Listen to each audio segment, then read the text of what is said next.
여러분 안녕하십니까? 백운기입니다. 코로나19 신규 확진자가 1,784명, 최다 기록을 또 경신했습니다.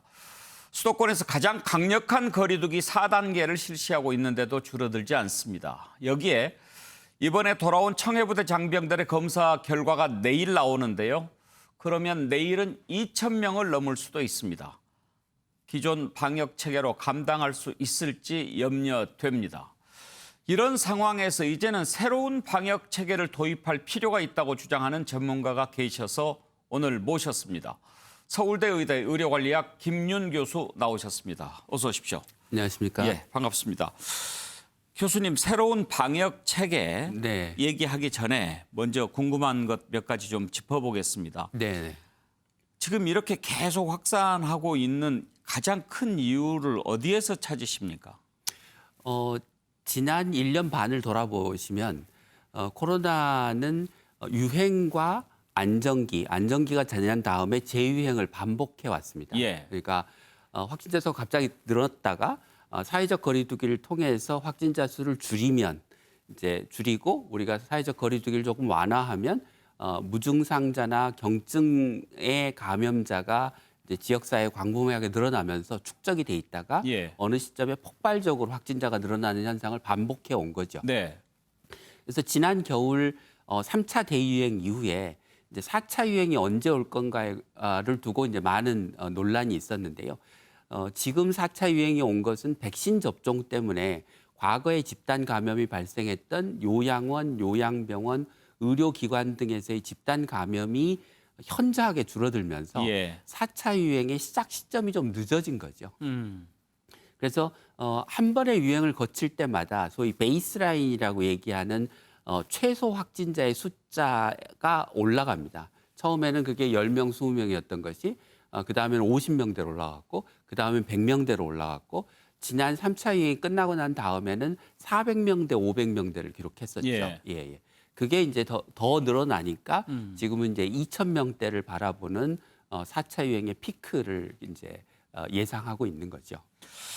사이클이 있다 이런 말씀이신데 네. 그래도 이번 4차 대유행에 좀 이해가 안 되는 게 일단 대체로 우리가 그동안에 학습해왔던 것이 추운 겨울보다는 여름에 좀 덜하고 야외 활동도 있고 또 바이러스가 뭐 뜨거운 것에 약하다는 얘기도 있고 또 백신 접종도 속도를 좀 내고 있던 참이었고 그런 상황인데 왜 이렇게 늘어났을까? 뭐 계절적인 요인은 그 건조하고 기온이 차면 바이러스의 활동성이 올라가긴 하는데요.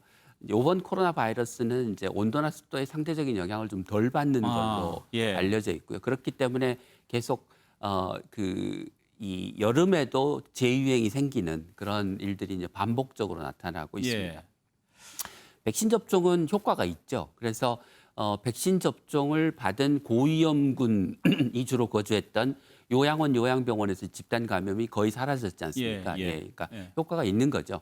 지금 나타나는 그 4차 유행에서의 주 감염 확진은 활동량이 많은 백신을 맞지 않은 20, 30대, 30, 40대를 중심으로 해서 그 집단 감염이 계속 확산되고 있는 것이라 백신의 효과가 있긴 하지만 여전히 백신 접종을 한 인구가 적고 상대적으로 활동량이 늘어난 그리고 이제 오랜 사회적 거리두기로 인한 피로감, 뭐 젊은 사람들 입장에서는 내 입장에서는 뭐 코로나 걸려도 큰 문제가 없다고 생각하는 것들 이런 것들이 겹쳐서 이제 4차 유행이 번지고 있는 것으로 생각이 됩니다. 가장 큰 이유를 백신에서 찾으셨는데요. 그러면 영국 같은 경우에 백신 접종률이 상당히 높았지 않습니까? 네, 그렇습니다. 그런데도 최근에 그렇게 몇만 명씩 확진자가 나는 것은 어떻게 설명해야 할까요?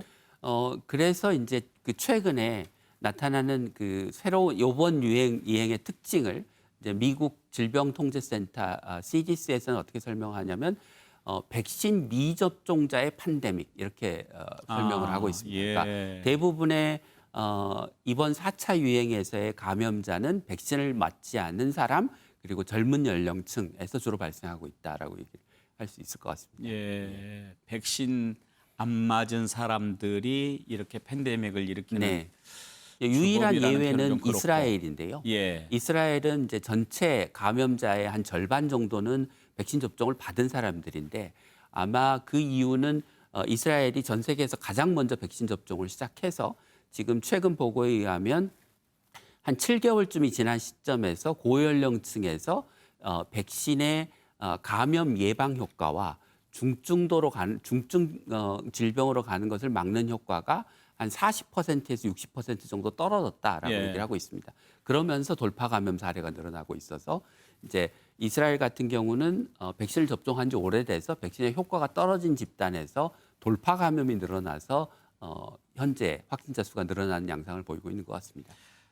백신을 맞아도 감염이 되는 상황인데 지금 백신 접종을 아예 못하고 있는 나라들도 꽤 있지 않습니까? 네, 대부분의 저개발 국가는 지금 백신 접종률이 뭐 단단히 예. 한 자릿수에 머물러 있는 상황이죠. 그러면 백신 미접종자 팬데믹이라고 하셨는데 백신을 네. 아직도 맞지 못한 많은 저개발 국가들이 있는 한 네, 코로나19 사라질 가능성이 아주 낮지 않습니까? 그렇습니다. 그러니까 새로운 변이 바이러스가 출현하는 환경은 그 감염병 코로나19가 창궐하는 지역에서 그 변이가 생기거든요. 그러니까 영국 변이, 뭐 브라질 변이, 남아프리카 공화국 변이 이런 것들이 다 그 코로나19가 많이 생겼던 창궐했던 지역에서 생긴 것이라 지금 전 세계가 골고루 다 백신을 맞고 면역력을 상당 수준까지 갖추는 상황이 아니면 어디에서나 새로운 변이들이 출현할 수 있고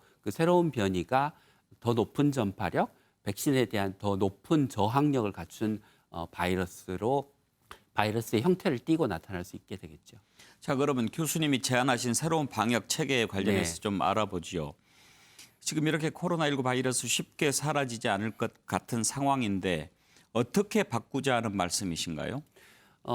첫째는 지금 현재 코로나 바이러스가 우리가 알던 작년까지 알던 코로나 바이러스가 이제 더 이상 아니라는 겁니다. 예. 그러니까 과거의 코로나 바이러스는 치명률이 1.5% 되는 굉장히 무서운 감염병이었는데 지금 우리나라에서 고위험군에 대한 백신 접종이 이제 대부분 끝나가면서 최근에 방역 당국이 발표한 치명률은 0.24%. 0.24. 예. 그러니까 원래 코로나의 치명률의 6분의 1 수준으로 떨어진 거죠. 0.24%는 어느 정도의 치명률이냐면 독감의 치명률이 0.1%입니다. 아, 예. 그러니까 독감의 한 2배 조금 넘는 수준. 독감보다는 세군요. 네, 그렇습니다. 그렇지만 현재 코로나 환자가 발생하는 규모를 보면 독감보다 훨씬 적은 숫자의 그 코로나 환자가 발생하고 있습니다. 예. 그러니까 독감은 매년 한 200만 명에서 500만 명쯤의 환자가 발생하고 예. 그로 인해서 한 2, 3천 명이 사망하는 걸로 알려져 있습니다.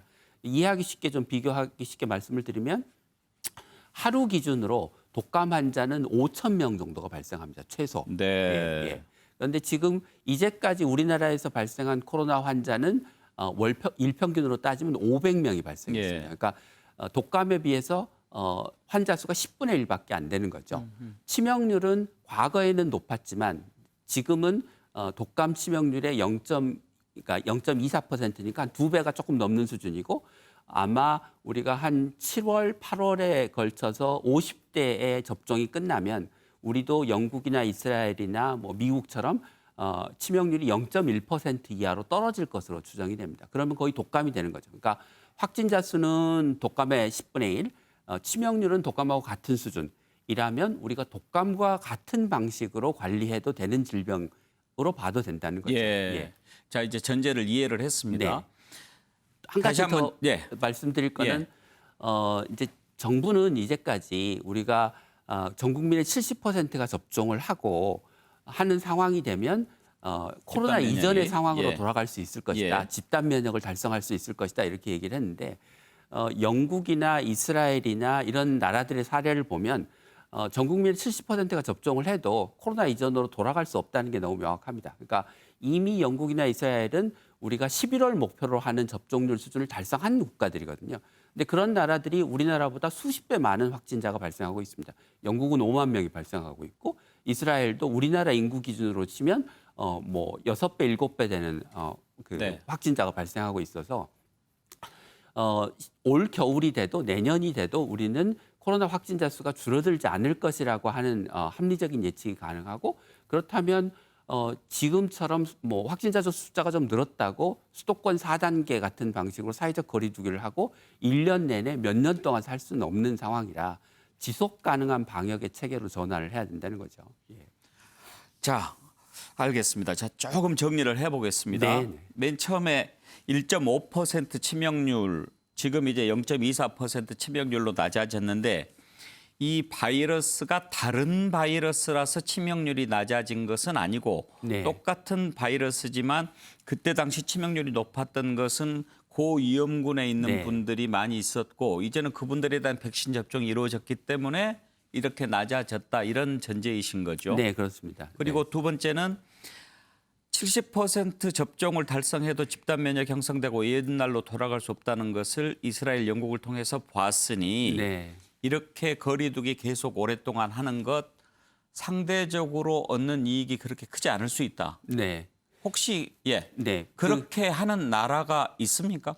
아직까지는 없습니다. 예. 물론 최근에 영국이 그 기존에 했던 소위 사회적 거리두기를 완화했죠. 그래서 비교적 그런 모양으로, 그러니까 지금 말씀드린 독감에 준하는 새로운 방역 체계로 전환한 것으로 보입니다. 예. 싱가포르는 그보다 더 이제 훨씬 적극적인 새로운 방역 체계를 도입하겠다고 계획을 발표했지만 예. 아직은 그런 체계로 전환을 한 거는 아닌 상황입니다. 그러니까 한 가지 더 좀 예. 말씀드리고 싶은 것은 우리가 방역을 해서 확진자 수가 줄어들면 좋죠. 왜 확진자 수가 많은 걸 누가 좋아하겠습니까? 그런데 사회적 거리두기를 포함한 방역은 공짜로 얻어지는 게 아니고 우리가 엄청난 비용을 예. 치릅니다. 예. 그러니까 잘 아시는 것처럼 소상공인 자영업자 비정규직의 경제적 피해가 집중되고 있죠. 많은 국민들이 피로감을 느끼고 있어서 지금 수도권 4단계를 열흘째 하는데도 효과가 잘 안 나고 있죠.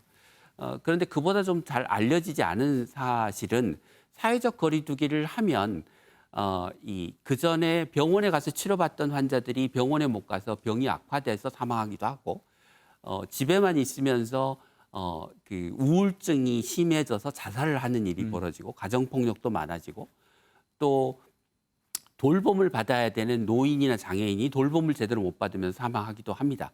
그거를 우리가 소위 초과 사망이라고 하는 그러니까 예전에 비해서 얼마나 더 많은 환자가 사망했는가를 기준으로 해서 추정을 하는데요. 올 작년 말을 기준으로 우리나라의 초과 사망자의 숫자가 한 4천 명 정도가 됩니다. 근데 코로나로 인해서 사망한 환자는 800명밖에 되지 않고 나머지 3,200명은 사회적 거리두기를 포함한 코로나와 관련된 다른 부수적인 효과 때문에 사망한 환자입니다. 그 인과관계가 그 바로 성립이 되는지는 좀 논란의 여지가 있을 것 같고요. 네, 그렇습니다만 지금 교수님 말씀하신 내용을 들어보면 네. 얼른 듣기에 그렇습니다. 자영업자나 소상공인 지금 이 코로나 때문에 너무 힘든 분들한테는 참 복음처럼 네. 달콤한 그런 제안인 것 같은데 네. 지금 확진자들이 늘어나서 아주 고생하고 있는 방역 당국으로서는 정말 위험한 발상이다 이렇게 생각할 수도 있을 것 같아요. 네. 네.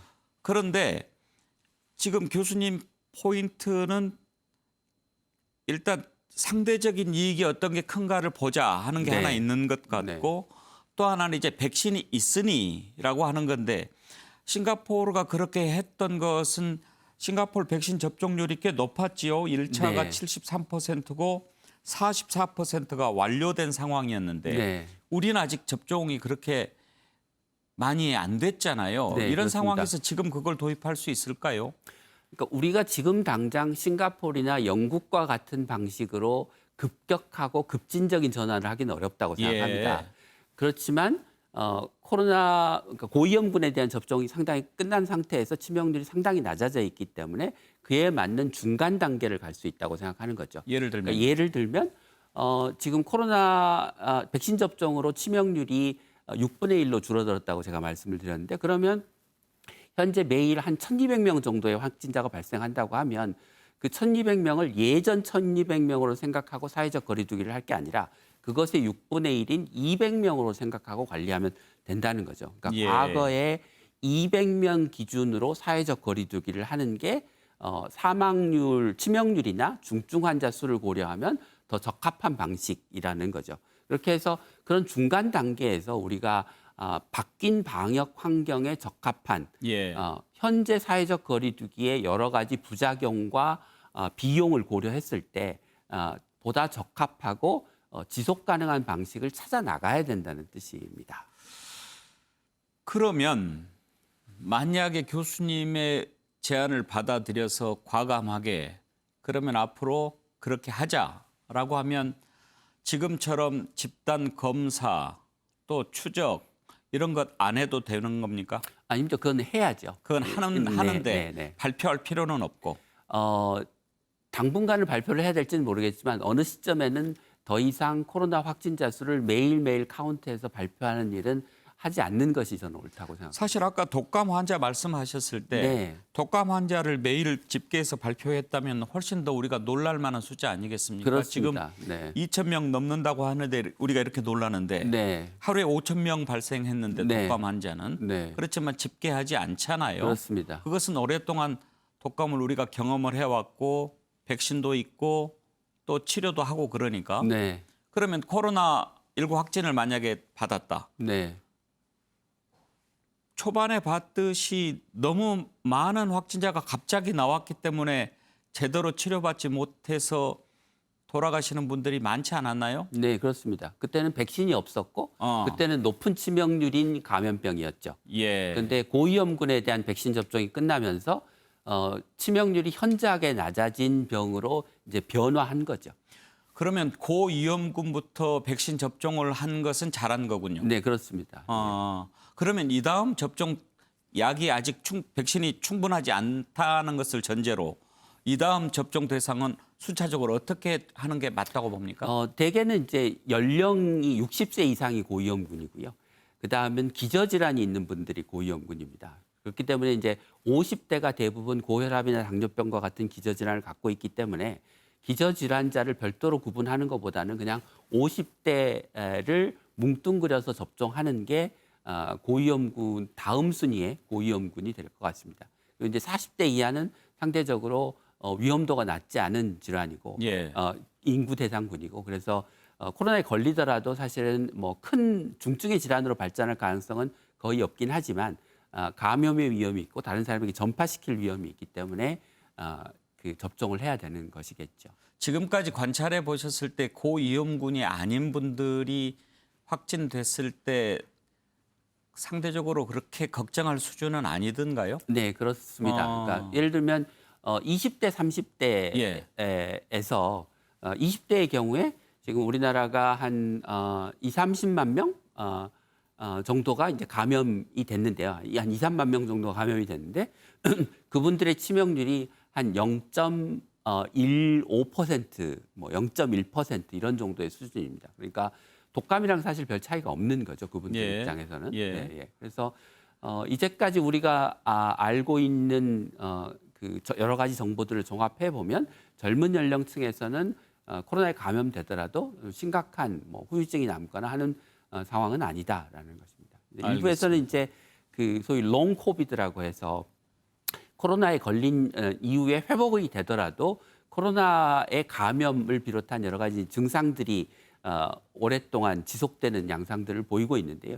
이제 제가 앞서 말씀드린 것처럼 초과 사망의 문제를 생각하면 그것 역시 이제 그 코로나에 걸렸을 때 코로나의 감염이 확산됨으로 인해 생기는 우리 사회의 피해지만 눈에 보이지 않는 곳에서 방역 때문에 생기는 거리두기 때문에 생기는 피해의 규모가 훨씬 더 크다는 거죠. 그래서 보이지 않는 피해까지를 우리가 함께 고려해서 소위 거리두기나 방역의 득실을 따져야지 단지 확진자가 늘면 사회적 거리두기를 위해서 확진자 수를 줄이는 게 최선의 방책이고 좋은 방역이라고 하는 기계적이고 단편적인 사고에서 좀 이제 벗어날 필요가 있다는 것입니다.